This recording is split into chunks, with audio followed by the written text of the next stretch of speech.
Let's take a look at the tarantula rack. This rack houses all my adult females, such as this beautiful Chromatopelma sazami, the Brazilian blue. And directly beside her is another female, and this is my blue leg golden baboon female.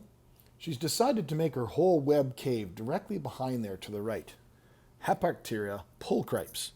I don't see her very often, but if I look around the side, you can see her every day. This one here is the one that I almost never see, and this is my Panama blonde, Salmapuius pulcher, and she lives way down the bottom of that tube. But this big girl, she is out all the time. This is my big Nandu tripepii. This is a new thing for her, sitting on the front glass. I guess she doesn't realize I've got to be able to open that door to maintain your tank, fill up your water dish, clean up after you. Now, some would be hard-pressed to find something more beautiful than this Brachypelma bomai. She is just outstanding. And I have one more space directly to her right for one more special lady. The subject of today's video.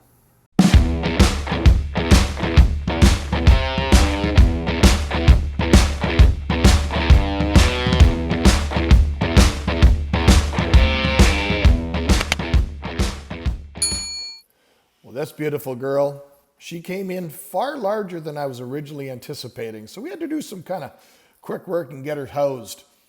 This is a very large extra fish food container that I had lying around, and it seemed to work fine for her. However, a beauty of that size, she needs a much better enclosure. The species in question today is obviously Chromatopelma cyaneopusbescens, the Green Bottle Blue, or GBB for short. This species is only semi-arboreal, and it inhabits the hot deserts of Venezuela's Paraguana Peninsula, which is to the north, and it runs out into the Carribean Sea. The topography of this area shows that it is a very hot desert-like scrubland. So to mimic that, we want a very dry enclosure. We want to have obviously some deep substrate for opportunistic burrowing. We want to have some different types of wood pieces and stuff. This species is known to be a pretty extensive webber, often building giant webbed burrows. So I use the piece of dragonstone as kind of an anchor for that piece of wood to raise that piece of wood up a lot higher into the enclosure. Looks very, very old and weathered, something that you may find on something like a hot desert scrubland type area.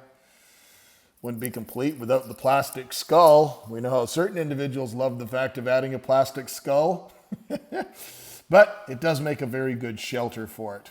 It's got that big opening at the back, which you can see me, I'm just tamping in some substrate into it so I can dig a hole. Now, to add to the theme, I went to my local marsh and I found, just down the street, and I found a bunch of these types of grasses. We're going almost into fall season. It's been so hot, so looking for hay or straw or something like that. Something I just had that tops, had a nice little look that I was kind of going for. And I found these. They're going to get completely covered in webbing in short order, I'm sure, but they give a neat appearance just the same. So there you have it, the newly set up enclosure for my Green Bottle Blue. Looking back at it now that it's actually on the rack, I would have liked to have raised that skull up another 3 or 4 inches because it does fall below the little front center line there. But now it's time. Let's get her into her enclosure. Look at that beautiful girl. She's just stunning. Now, it is a New World species, as mentioned, hailing from Venezuela. So it does have the urticating hairs. You'll probably see as we go on. She did kick hairs a few times. She did have a little bald patch on the back of her abdomen. But otherwise, they're fairly laid back, at least in my experience. Sometimes they're noted to be fairly skittish. I found this girl to be pretty laid back and chill.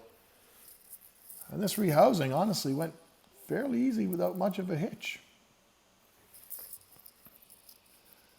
Now she still has a bit of size to grow. She's probably 4.5 inches in size.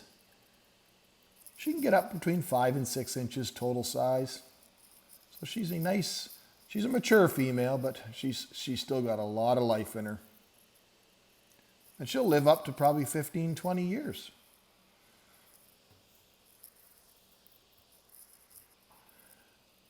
As with all tarantulas, this species is truly venomous. However, bites from green bottle blues are extremely rare.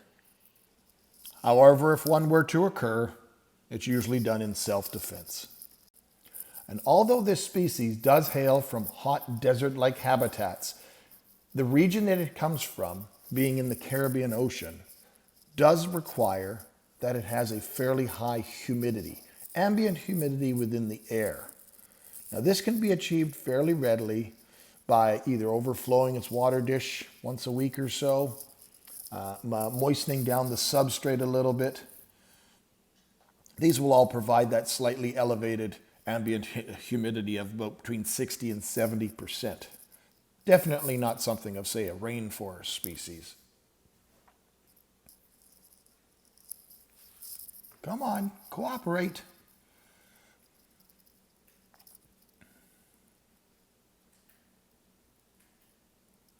Just look at that beautiful booty. There we go. All at her own pace. Calm and steady. Look at those striking colors. Green bottle blues are readily fed. They're easy to feed. They'll take most simple insect prey, crickets, and so forth, roaches. Roaches are illegal in Canada, so we pretty much are dependent on using things such as superworms and crickets and the like.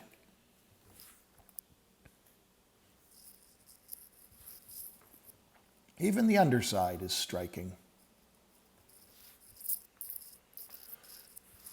We're pretty much going to just leave her alone now. Let her settle in. Let her find her place within her new enclosure.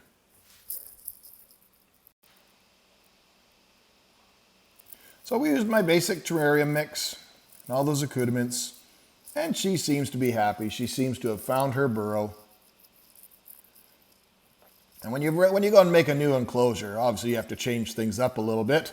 So we brought her and the Brachypelma up to the top, the Sesami and the Hyperteria to the middle, and then I moved my big Dandu, who's always out, and the Panama Blonde to the bottom shelf. Well, this beautiful girl finally has herself a nice, beautiful enclosure. So thank you for watching, my friends. Till next time, take care.